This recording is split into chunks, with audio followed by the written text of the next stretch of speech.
Assalamualaikum warahmatullahi wabarakatuh. Kami dari kelompok H, kami di sini akan membahas tentang bioimpedance analysis atau disebut dengan BAI. Baik, di sini kami beranggotakan 3 orang yang berisi tentang saya sendiri, Aulia Sevia Putri Melati. Selanjutnya itu ada Faisal Afif, dan ada Mas Niki Aditya Gunawan. Bioimpedance analysis adalah sebuah teknik yang digunakan untuk mengukur komposisi tubuh manusia berdasarkan hambatan impedensi yang ditimbulkan oleh jaringan tubuh terhadap arus listrik bolak-balik. Teknik ini dapat membedakan antara massa lemak dan massa non-lemak seperti otot, tulang, dan air yang memiliki konduktivitas listrik yang berbeda. BAI dapat digunakan untuk mengevaluasi kesehatan, kebugaran, dan status gizi seseorang dengan menghitung presentasi lemak tubuh, massa otot, kadar air tubuh, lemak visceral, basal metabolic rate, dan lain-lain. Nah, selanjutnya itu ada cara kerja BAI. Proses ini dimulai dengan meletakkan elektroda pada bagian tubuh tertentu seperti tangan dan kaki yang kemudian memungkinkan arus listrik rendah untuk melalui tubuh. Impedansi yang merupakan resistansi dan reaktansi terhadap arus listrik ini diukur untuk mencapai pemahaman tentang komponen-komponen tubuh, termasuk lemak tubuh, massa otot, dan cairan. Algoritma matematis khusus kemudian mengolah data impedansi ini untuk menghasilkan perkiraan yang akurat mengenai komposisi tubuh individu. Beberapa perangkat BAI dapat melakukan pengukuran pada berbagai frekuensi arus listrik untuk memberikan analisis lebih rinci. Nah, di sebelahnya itu ada gambarnya, itu ada hasilnya dari massa indeks, terus ada lemak, ada total air yang dikandung oleh tubuh ini. Next. Nah, selanjutnya sensor apa yang digunakan pada BAI? Itu ada sensor impedansi bioelektrik. Sensor impedansi bioelektrik adalah sensor yang dapat mengukur hambatan impedansi yang ditimbulkan oleh jaringan tubuh terhadap arus listrik bolak-balik. Sensor ini biasanya terdiri dari 2 atau lebih elektroda yang ditempelkan di permukaan kulit tubuh seperti tangan, kaki, atau dada. Sensor ini juga membutuhkan sumber arus listrik dengan frekuensi tertentu yang biasanya disediakan oleh alat yang menggunakan sensor ini. Nah, selanjutnya apa saja yang dapat diukur oleh BAI, yaitu yang pertama ada otot. Karena jaringan yang dimiliki oleh otot ini konduktivitas listriknya tinggi dan memiliki kandungan air dan elektrolit yang tinggi. Selanjutnya ada lemak. Karena jaringan yang dimiliki oleh lemak ini konduktivitas listriknya rendah karena memiliki kandungan air dan elektrolit yang rendah. Selanjutnya ada air. Air adalah komponen yang penting untuk menjaga fungsi tubuh normal. Dan yang terakhir itu ada tulang. Karena jaringan yang dimiliki oleh tulang itu konduktivitas listriknya rendah karena memiliki kandungan air dan elektrolit yang rendah. Untuk selanjutnya ada mengenai pengukuran dari bioimpedance analysis. Nah, untuk bioimpedance analysis ini sendiri kan mengukur impedansi dari tubuh manusia ya. Nah, sedangkan impedansi sendiri dari sudut pandang kelistrikan itu adalah penghalang semacam resistansi aliran arus bolak-balik dan karenanya bergantung pada frekuensi dan dari arus yang diberikan. Nah, untuk bioimpedansi sendiri ini kan terdiri dari resistansi yang dijumlahkan dengan reaktansi. Nah, untuk di rumusnya itu ada Z untuk impedansi sama dengan R plus J XC. Untuk resistansi ini sendiri disebabkan total air tubuh. Nah, untuk reaktansinya ini disebabkan oleh kapasitansi membran sel. Nah, untuk rumus dari untuk resistansi ini di sebelah kanan itu ada rho L dan A. Untuk rho sendiri itu ada massa jenis materialnya, L itu untuk panjang, dan A itu untuk luas permukaan. Untuk X-nya sendiri, itu untuk rumusnya dapat dilihat juga di situ ada 1/2 pi F C. Untuk F-nya frekuensi sinyal dan C-nya itu untuk kapasitansi. Dan untuk gambar di sebelah kanan itu ada pembagian atau segmentasi tubuh. Itu ada trunk atau bagian tubuh utama, terus ada keempat bagian tubuh penggerak, atau di situ juga terlihat tangan kanan, tangan kiri, kaki kanan, dan kaki kiri begitu. Terus selanjutnya ada metode pengukuran dari BIA sendiri. Yang pertama ini ada single frequency BIA atau SFBIA.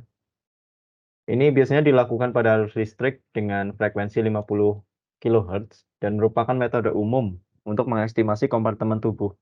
Untuk kompartemen tubuh sendiri tadi udah dijelaskan sebelumnya, itu ada seperti air, otot begitu. Nah, untuk metode SFBIA ini memprediksi volume total body water atau TBW berdasarkan proporsi terbalik dengan impedansi yang diukur. Untuk total body water ini terdiri dari cairan ekstraseluler atau ECF sekitar 75% dan cairan intraseluler atau ICF. Nah, meskipun SFBIA dapat digunakan untuk menilai total body water dan free fat mass atau FFM pada subjek terhidrasi normal, namun ini tidak valid untuk kondisi tubuh dengan hidrasi signifikan teralterisasi. Nah, teralterisasi ini dengan kata lain itu ada perubahan signifikan dari suatu kondisi yang normal. Jadi untuk SFBIA ini kurang valid apabila mengecek tubuh yang hidrasinya tuh tiba-tiba mengalami perubahan yang signifikan begitu. Mungkin kayak tiba-tiba dehidrasi atau tiba-tiba kelebihan air begitu. Jadi next. Nah, untuk metode selanjutnya ada metode MFBIA atau multi frequency bioimpedance analysis. Itu menggunakan banyak frekuensi untuk memeriksa cairan tubuh. Nah, untuk bedanya dengan yang SFBIA, untuk yang single tadi hanya satu frekuensi. Nah, kalau MF ini lebih banyak frekuensinya. Meskipun lebih akurat dalam memprediksi cairan ekstraseluler atau ECF dibanding dengan SFBIA, pada orang tua yang sakit sensitivitasnya berkurang. Nah, ini kelemahan dari MFBIA itu pada pengecekan untuk tubuh seseorang yang sakit karena ada penuaan begitu. Nah, di sini juga ada perbedaan pendapat tentang frekuensi optimal, tetapi secara umum metode ini dapat memberikan estimasi total body water yang lebih akurat dalam situasi tertentu.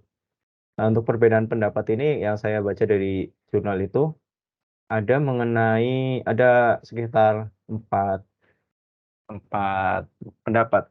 Yang pertama ada dari Tomaset itu menggunakan 100 sampai dengan 1 kHz.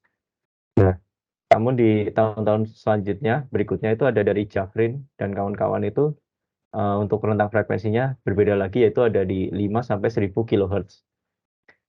Nah, selanjutnya lagi ada pendapat dari Simpson dan kawan-kawan juga, itu ada di biasanya di kurang dari 20 kHz atau lebih tinggi dari 50 kHz. Nah, terus untuk pendapat terakhir ada dari Hanan dan kawan-kawan. Di sini juga ada untuk frekuensinya kurang dari 5 kHz atau lebih dari 200 kHz. Nah, untuk di sebelah kiri itu ada gambar mengenai pembacaan dari MFBIA. Nah, di situ dapat terlihat juga di bagian frekuensi itu ada rentangnya sendiri, itu ada di 1 kHz sampai 1 MHz itu ya. Nah, itu di MFBIA itu pembacaannya di beberapa nilai frekuensi begitu. Nah, untuk metode selanjutnya ini ada metode bioimpedance spektroskopi. Nah, untuk metode ini apa bedanya dengan metode sebelumnya yang single dan multi? Untuk metode dia yang spektroskopi ini dia menggunakan frekuensi yang apa ya namanya, kayak lebar gitu. Jadi kayak ada bandwidth sendiri. Nah, ini hampir sama dengan yang multi, cuma untuk yang multi ini untuk frekuensinya ada di frekuensi tertentu. Contoh 1 kilo, 2 kilo, 3 kilo. Tapi untuk yang spektroskopi ini ada rentang sendiri kayak 1 sampai 5 dan itu bisa terbaca semua. Jadi untuk pembacaan itu ada spektrum tersendiri dan lebih luas gitu. Dan lebih detail juga. Nah, untuk metode Spektroskopi ini didasarkan pada penentuan resistansi pada frekuensi 0 atau R0 dan resistansi pada frekuensi tak terbatas atau R infinity, yang kemudian digunakan untuk memprediksi cairan ECF dan TBW secara berturut-turut. Nah, dari kata-kata resistansi frekuensi 0 dan tak terbatas ini juga sudah menjelaskan ada rentang bandwidth tertentu untuk frekuensinya. Jadi ini hampir sama dengan multi, cuma untuk perbedaannya ada di rentang eee, rentang frekuensi, jadi bandwidth. Nah, untuk metode selanjutnya ini lebih ke pembagian apa ya, kayak penerapannya ya, itu ada metode whole body bioimpedance analysis. Dari kata-katanya saja udah terlihat untuk whole body ini Eee, untuk impedansi secara keseluruhan atau seluruh tubuh gitu. Nah, untuk metode ini sudah umum untuk memperkirakan kompartemen tubuh. Nah, untuk, instrumen yang sering digunakan itu ada 3 pendekatan, yaitu ada dari tangan kaki ke kaki, dan tangan ke tangan. Nah, untuk metode yang tangan ke kaki ini paling umum dengan menempatkan elektroda pada tangan dan kaki dalam posisi berbaring. Itu dapat dilihat juga untuk di gambar yang sebelah kiri itu. Itu yang A itu ada metode whole body dengan penempatan dari tangan ke kaki. Itu untuk yang titik hitam itu untuk yang elektroda yang tegangan, dan untuk yang merah itu ada elektroda untuk arus. Nah, terus juga ada metode lain yang melibatkan pengukuran kaki ke kaki saat berdiri, itu ada di gambar yang B. Itu ada penggambarannya, dan itu posisinya dia berdiri, berbeda dengan yang A itu dia berbaring begitu. Mungkin bisa di-next. Nah, untuk metode ini lawan kata dari yang whole body itu ada body segment. Nah, untuk analisis bioimpedansi dengan segmental ini lebih akurat dalam mengukur massa otot rangka dibandingkan dengan analisis tubuh yang keseluruhan atau yang whole body. Dengan kesalahan standar, dari jurnal yang, direferensikan itu sekitar 6,1%. Metode ini lebih tepat dalam mendeteksi fluktuasi cairan ekstraseluler daripada metode, eee, whole body, atau di sini ada salah penulisan. Dan memberikan estimasi yang lebih baik terhadap total cairan tubuh atau TBW daripada pengukuran tubuh secara keseluruhan. Nah, itu di sebelah kiri ada gambarnya juga untuk yang body segment itu. Untuk yang A itu ada 2 buah, eee, elektroda voltage electrode, dan ada 4 buah voltage electrode dan 2 buah current electrode. Untuk penempatan itu ada di tangan, di pundak, di lutut, dan di kaki. Nah, untuk yang B itu ada perbedaan, itu ada 1 voltage electrode yang diletakkan di paha, begitu. Di sini, hanya penggambaran untuk ini, penempatannya saja. Jadi ada fokus masing-masing dari gambar-gambar itu. Bisa di-next. Oke, untuk selanjutnya untuk keluaran dari bioimpedance analysis sendiri ini, pada bioimpedance analysis ini akan mengeluarkan sebuah data-data seperti lemak otot, kemudian ada massa otot, kemudian ada kadar air, kemudian ada lemak visceral, ada basal metabolisis rate. Nah, data-data ini biasanya dapat ditampilkan dalam bentuk tabel, grafik, ataupun diagram. Nah, untuk, hasilnya dapat dilihat pada gambar yang di samping ini, sebelah kanan. Ini merupakan salah satu hasil dari keluaran dari bioimpedance analysis. Nah, untuk selanjutnya, bioimpedance analysis ini dapat digunakan untuk memonitoring dan digunakan untuk mendiagnosa suatu penyakit, seperti penyakit pada sistem organ di tubuh manusia seperti sistem peredaran darah maupun sistem pernafasan atau sistem, otot tubuh manusia. Setiap penyakit ini, memiliki parameter yang berbeda untuk bioimpedance analysis sendiri. Seperti dilihat pada kanker, kanker ini menggunakan resistansi tubuh dan juga kapasitansi tubuh. Dia juga untuk fluid akumulasi ini juga berbeda dengan kanker. Selanjutnya dalam bioimpedance analysis juga terdapat faktor yang mempengaruhi biasnya, seperti pengukuran komposisi tubuh atau pengukuran antropometrik. Pengukuran antropometrik seperti berat, tinggi, ketebalan kelipatan kulit, diameter, dan lingkar tubuh ini perlu dimasukkan dalam bioimpedance analysis karena ini menjadi kontributor utama dalam estimasi kompartemen tubuh.